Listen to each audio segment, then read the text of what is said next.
Hello students, welcome to my YouTube channel Tera Mera maths. आज की video है उन स्टूडेंट्स के लिए जिन्होंने सीटेट का एग्ज़ाम भरा हुआ है और एग्ज़ाम आने वाला है। सीटेट की मैथ के लिए अगर आपने इस वीडियो पे क्लिक किया है तो बिल्कुल सही जगह पे क्लिक किया है, क्योंकि इस वीडियो में सीटेट के प्रीवियस ईयर के जितने भी मैथ्स के क्वेश्चन हैं, ठीक है, अभी मैंने सिर्फ कुछ इंपॉर्टेंट क्वेश्चंस लिए हैं। बिल्कुल ट्रिकी वे से करेंगे कि हमारा ज़्यादा टाइम, क्योंकि सीटेट का जो पेपर होता है बड़ा ही लेंथी होता है, ठीक है। इसमें सबसे पेपर मुश्किल नहीं होता, बस पेपर लेंथी होता है, टाइम मैनेजमेंट की प्रॉब्लम होती है। तो आज के जो मैथ्स के क्वेश्चन हैं वो टाइम को किस तरह से मैनेज करना है उसको ध्यान में रखते हुए मैंने आपके साथ क्वेश्चन सॉल्व करूंगी, ठीक है, without wasting any time. Start my first question. देखो फर्स्ट क्वेश्चन, देखो क्या है। फर्स्ट क्वेश्चन है कि what distance will Ram travel if he takes 5 rounds of rectangular park whose length breadth and this. जैसे ही क्वेश्चन पढ़ा उसके रिगार्डिंग हर तरह का पॉइंट आपके दिमाग में आना चाहिए। जैसे यहाँ पे बात हो रही है, एक रेक्टेंगुलर पार्क की बात हो रही है, तो जल्दी से माइंड में स्ट्राइक होनी चाहिए रेक्टेंगल के जितने भी फॉर्मूले होते हैं, ठीक है। अगर नहीं आते तो टाइम वेस्ट नहीं करना, अगला क्वेश्चन पिक कर लेना है।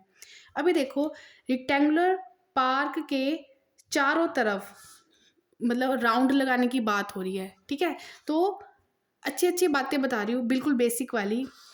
यहाँ पे एरिया की बात नहीं हो रही, ये है हमारी रेक्टेंगल।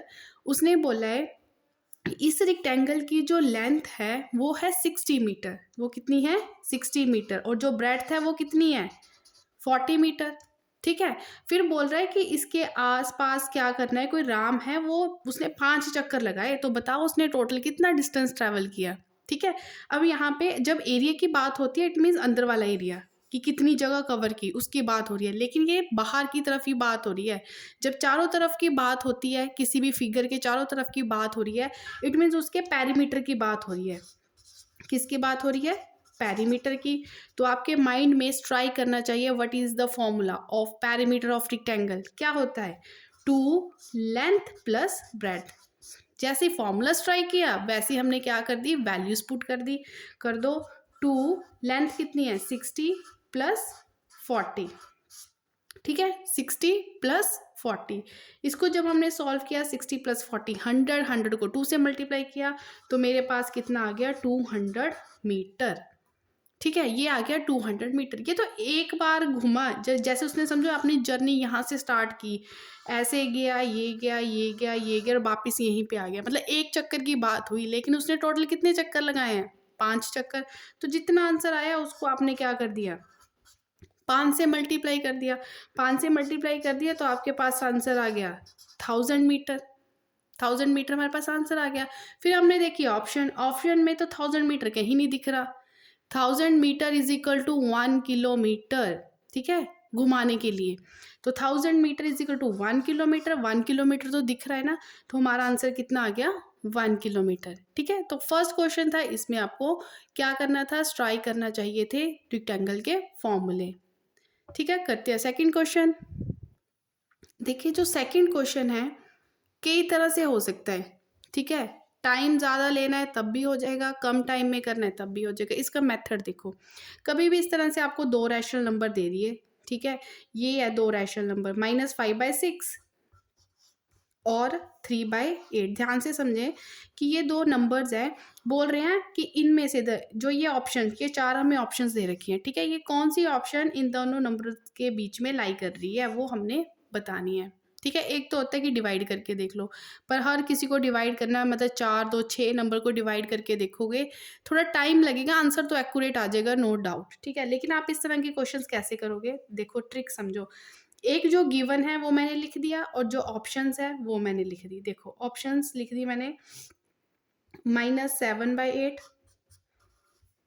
-8/9, 1/3, सब कुछ लिख देना है, गिवन भी लिख देना है और जो ऑप्शंस है उसको भी लिख देना है। Step number 1। Step number 2, step number 2 में आप क्या करोगे? गैप चेक करोगे। माइनस को थोड़ा इग्नोर करें गैप चेक करते टाइम।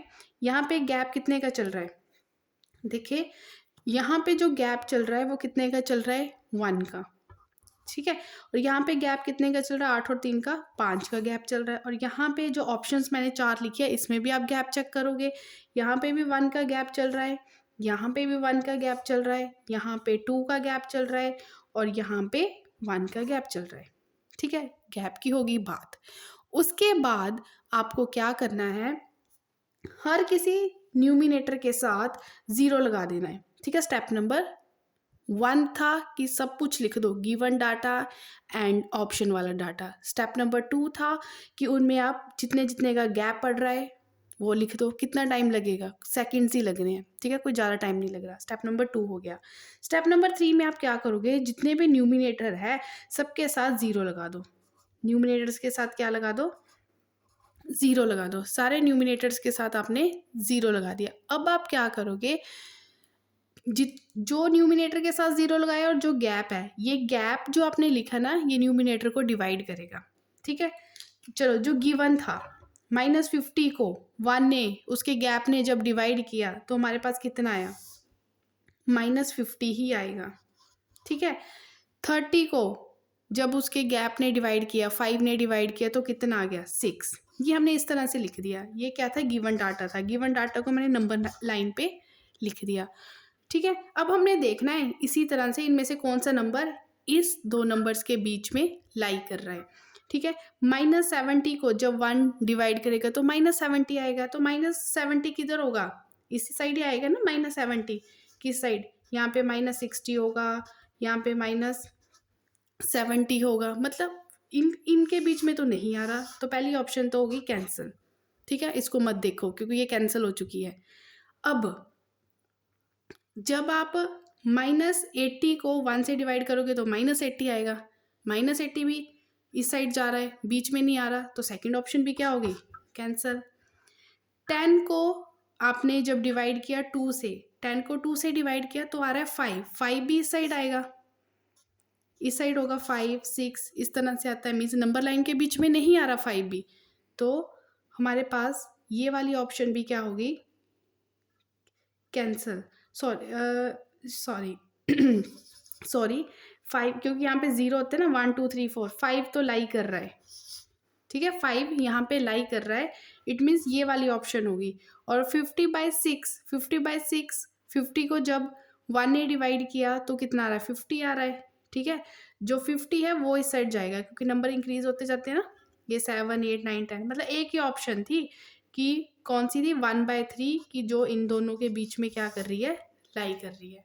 ठीक है, कुछ नहीं किया, सबसे पहले गैप लिख दिया, फिर सभी न्यूमिनेटर के साथ 0 लगा दिया। आफ्टर दैट जो आपका गैप है वो न्यूमिनेटर को डिवाइड करेगा। फिर क्लियर कर लो कि कौन सा नंबर बीच में लाई कर रहा है। तो इसका आंसर आ गया 1/3। ऑप्शन में है 1/3, तो 1/3। क्योंकि आपकी जो नंबर लाइन होती है वो किस तरह से होती है, ये होता है 0। ठीक है, इस साइड होते हैं पॉजिटिव, इस साइड होते हैं नेगेटिव नंबर्स। ठीक है, इस तरह से चलती है 1 2 3 4 5, इधर चलता है -1 -2 -3 एंड सो ऑन। ठीक है, क्लियर होना चाहिए। करते हैं थर्ड क्वेश्चन। थर्ड क्वेश्चन देखो, मोस्ट इंपॉर्टेंट क्वेश्चन है, प्रीवियस ईयर में पूछा गया है ये भी। जब आप सीटेट के पेपर उठाओगे तो आपको क्लियर होगा कि ये पेपर भी, ये क्वेश्चन भी पूछा गया है। देखिए जो थर्ड क्वेश्चन है, सिंप्लीफिकेशन का क्वेश्चन है ये।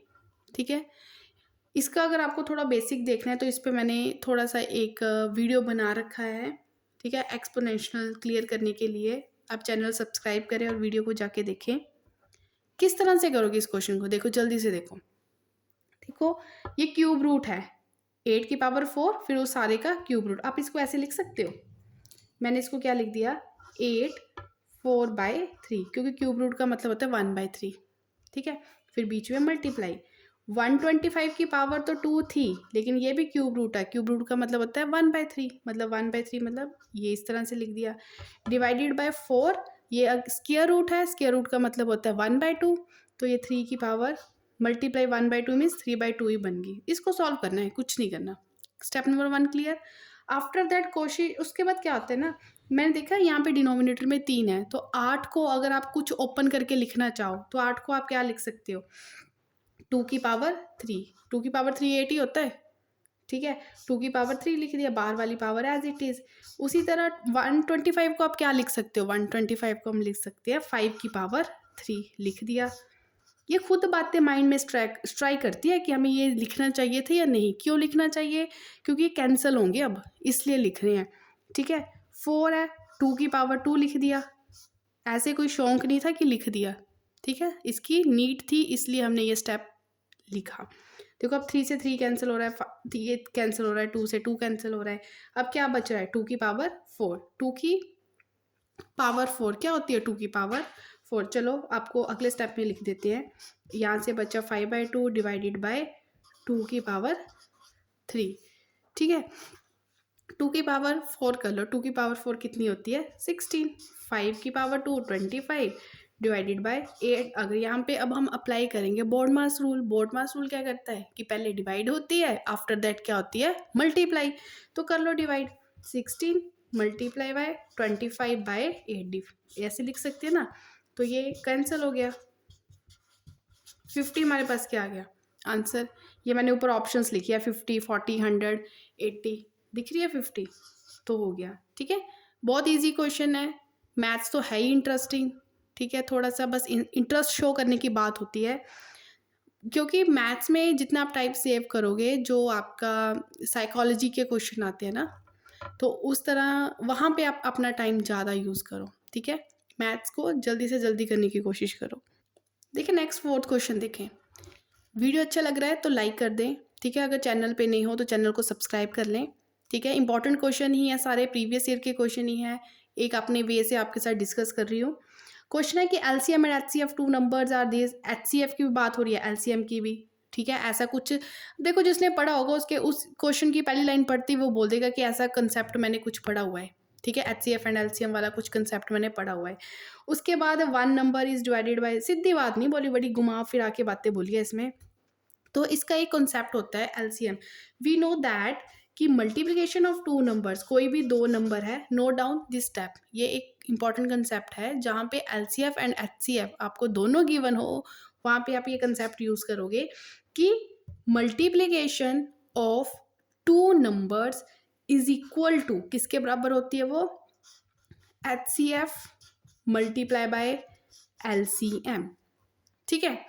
अब 2 नंबर्स तो पता नहीं, मैंने एक्स वाई नाम दे दिया सीधे, तो इन्होंने कोई नंबर दिया ही नहीं है, ठीक है। एक्स वाई रहने दो उसको। उसके बाद पहला नंबर एच सी एफ है, दूसरा नंबर एच सी एफ है, तो एच सी एफ की जगह एच सी एफ लिख दो, एल सी एम की जगह एल सी एम लिख दो, लिख दिया। और देख लेते हैं क्या क्वेश्चन में दे रखा है। If one of the numbers, मतलब एक्स और वाई में से कोई भी, जो भी आपको पसंद है उसकी बात हो रही है। If one of the number is divided by 31, the quotient is 9 and remainder is 18। देखो इसको नोट डाउन कर लो, स्टेप नंबर 1। इसमें अभी हम वैल्यूज पुट करने वाले हैं। कहते कोई नंबर है, सपोज मैंने एक्स ले लिया, ठीक है। उस नंबर को इन्होंने डिवाइड किया किसके साथ, 31 के साथ, और जो आपके पास क्वोशिएंट आया वो कितना आया, 9 आया। और इसको सॉल्व करने के बाद जो आपके पास रिमाइंडर बचा वो कितना बचा, 80, ठीक है।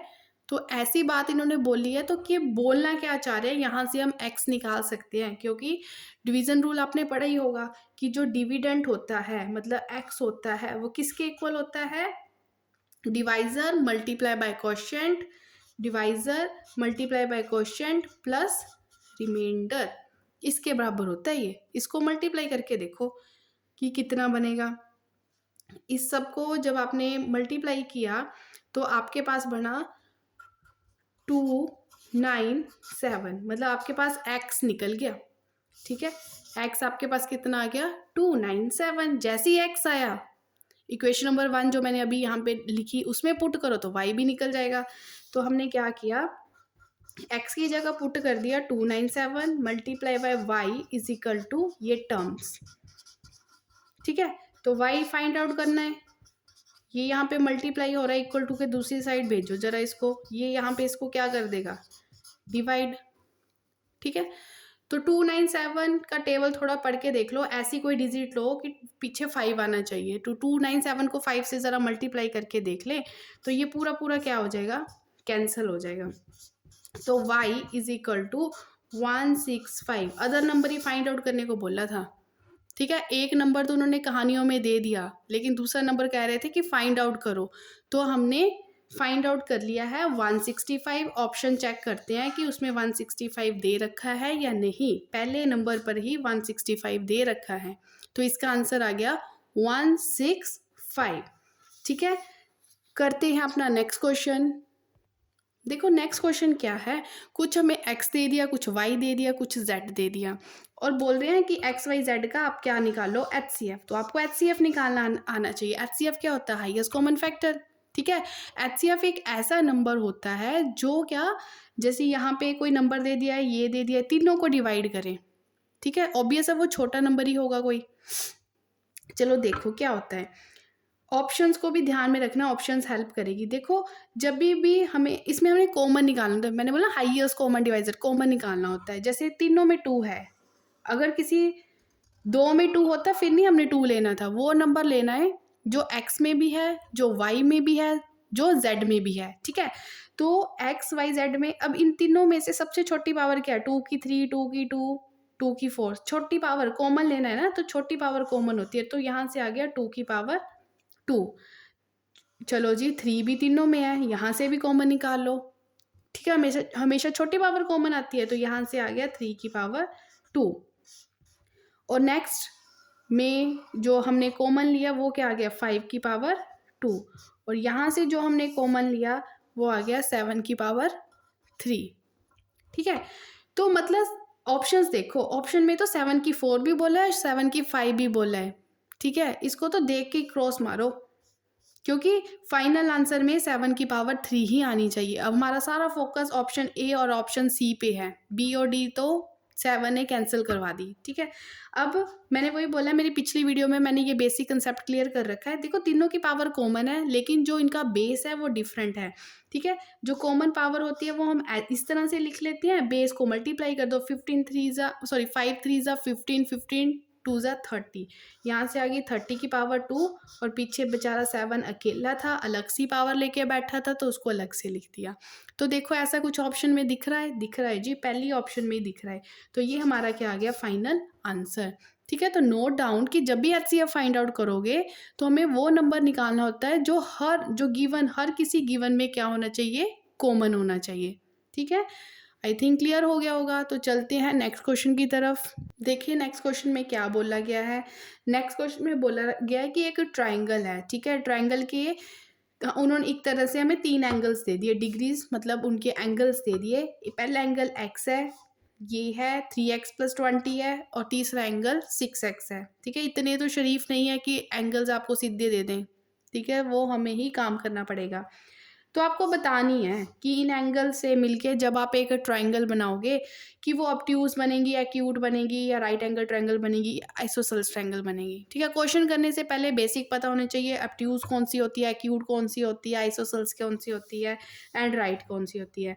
ठीक है, एक्यूट एंगल ट्रायंगल वो एंगल होता है, वो ट्रायंगल होती है जिसके तीनों एंगल्स जो होते हैं वो लेस देन क्या होते हैं? लेस देन 90 डिग्री होते हैं। वो ट्रायंगल जिसके तीनों एंगल्स 90 डिग्री से छोटे होंगे उसको हम बोलेंगे acute angle triangle. Obtuse angle triangle कौन सी होती है? ऑब्ट्यूज एंगल ट्रायंगल वो होती है जिस ट्रायंगल के वन ऑफ द एंगल, ठीक है, वन ऑफ द एंगल क्या होगा? कोई भी एक एंगल क्या होगा? ग्रेटर देन होगा किससे? 90 डिग्री से क्या होगा? बड़ा होगा, तो वो होगी ऑब्ट्यूज एंगल ट्रायंगल। और राइट एंगल ट्रायंगल वो ट्रायंगल जिसमें one of the angle is equal to 90 degree. एक एंगल भी जब 90 डिग्री का हो जाए तो वो होती है राइट एंगल ट्रायंगल। और एक थी आइसोसेल्स। ऑप्शंस क्लियर होनी चाहिए तभी आंसर कर पाओगे। ठीक है, आइसोसेल्स ट्रायंगल कौन सी होती है? जिसके कोई दो साइड्स क्या होती है? बराबर होती है। ठीक है, 3 साइड्स होती है ना ट्रायंगल में, अगर किसी ट्रायंगल की तीनों साइड्स डिफरेंट हो तो वो स्केलन होती है, कोई 2 साइड सेम हो तो आइसोसेल्स होती है, अगर तीनों साइड सेम हो तो इक्विलेटर ट्रायंगल होती है। ठीक है, any of the two sides are equal. ठीक है, बेसिक हो गया क्लियर कि जो ऑप्शन है वो क्या क्या बोल रहा है, हमें क्लियर हो गया है। अब करते हैं इसको सॉल्व करते हैं, देख लेते हैं। 3 एंगल जो दे रखे हैं, एक x दे रखा है, दूसरा 3x + 20 दे रखा है, तीसरा 6x दे रखा है। अब जब भी ट्रायंगल एंगल इनकी बात हो रही है तो थोड़ा सा तो बेसिक पता होना चाहिए कि sum of 3 angles of triangle is 180 degree. तो इनको जब मैं जोड़ूंगी तो वो किसके इक्वल आएगा? 180 डिग्री के इक्वल आएगा। इतना पता चल गया तो हम x फाइंड आउट कर सकते हैं। ठीक है, आप x फाइंड आउट इजली कर सकते हो। देखो x वाले कर दो ऐड, यहाँ से हो गया 10x ठीक है, ये +20 उधर जाके माइनस हो जाएंगे, तो 180 में से जब -20 हुए तो 160 हो गए। ठीक है, तो x की वैल्यू यहाँ से निकल गई 16, मतलब x कितना निकल गया 16।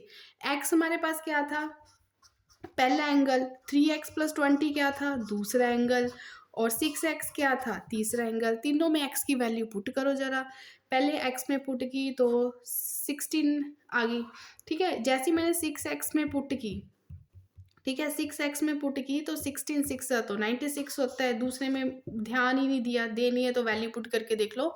ठीक है, 16 6 96 होता है। ये तो भाई 90 डिग्री से अब आ गई। अभी बेसिक में बताया कि कोई भी एंगल मोर देन 90 डिग्री हो तो वो कौन सी ट्राइंगल बनती है, एब्ट्यूज एंगल ट्राइंगल। ठीक है, तो फर्स्ट ऑप्शन ही है, लगभग सारे आंसर ने फर्स्ट ऑप्शन में ही छुपा के रखे हैं, तो फर्स्ट ऑप्शन ही आंसर आ गया, एब्ट्यूज एंगल ट्राइंगल। ठीक है, तो कोई मुश्किल क्वेश्चन नहीं था, आप देख सकते हो सारे क्वेश्चन बड़े इजी थे, बस थोड़ा थोड़ा बेसिक पता होना चाहिए। 10th तक का मैथ्स आपका बिल्कुल क्लियर होना चाहिए अगर आप सीटेट या किसी भी स्टेट टेट में बैठे हो। ठीक है, तो इसी तरह का एक पार्ट प्रीवियस ईयर क्वेश्चन पे हम फिर से करेंगे डिस्कस। ठीक है, तो चैनल के साथ बने रहें, चैनल सब्सक्राइब कर लें, नेक्स्ट नोटिफिकेशन के लिए तैयार रहें, सीटेट आने वाला है। ठीक है, वही like share and subscribe and thank you.